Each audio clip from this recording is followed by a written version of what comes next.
If you're like me with a lot of crapola in your garage and you're squeezing your car into some tight spots, you don't have to worry about hitting anything with these.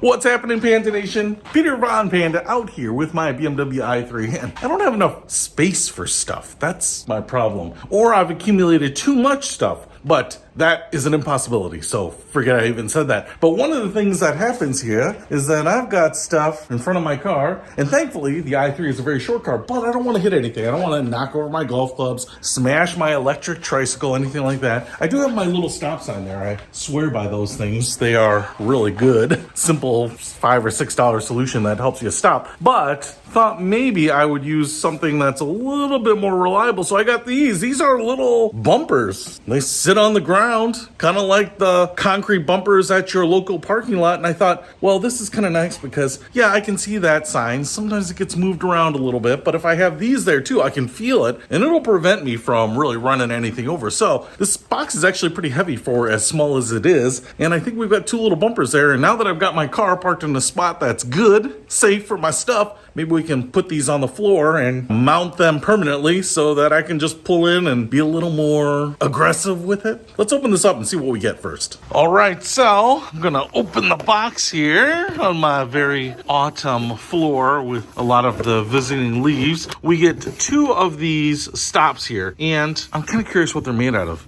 You know what? I think they're a plastic. I thought maybe they'd be an extruded aluminum, but they definitely look like extruded plastic. Obviously glossy black. We have some reflectors on, I guess that's going to be the front side facing the car. See the sticker right there. But they're hollow. Nice structure here. And they're pretty tall, you know. I'd call that almost 2 inches tall and probably about 4 inches wide. But then from side to side here, that looks like maybe 14, 15 inches wide. And so I'm going to put one in front of one tire. Now, the other thing I want to show you is that it has a sticky adhesive here. I don't know how permanent this is going to be, but if you have a concrete floor, I'm sure it's going to come off. Yeah, it's pretty sticky. I have some of that linoleum-like tile on my garage floor. I don't expect this to necessarily be permanent. I don't necessarily need it to be permanent, but it'll hold it in place, especially as you kind of bump it a little bit. I think your tire will kind of wedge it in place when it hits it. But, you know, when the car's out and your significant other is getting stuff out of the garage or you're working in the garage and you just hit it and it moves out of its place, well, then that kind of defeats the purpose. So I'm going to pull these off and put them right in front of the tires. So obviously what you want to do is put your car where you're going to want it. You can see it's all the way in here. So this works fine and I'm not bumping all the stuff I'm storing in here. So obviously I don't have a lot of space to work with, but I'm going to put the first wheel chock, essentially, bumper right in here. I'm going to kind of slide it right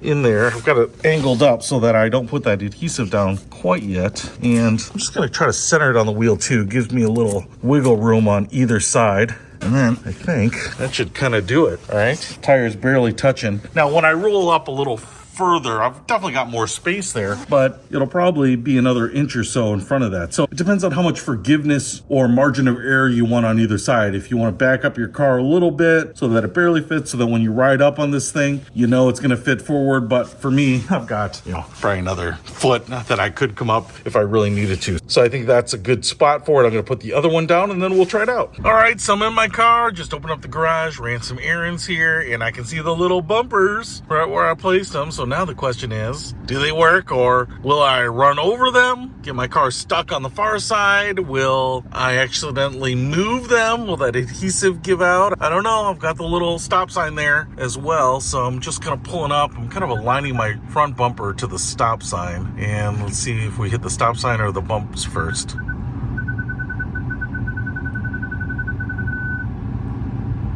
Ooh!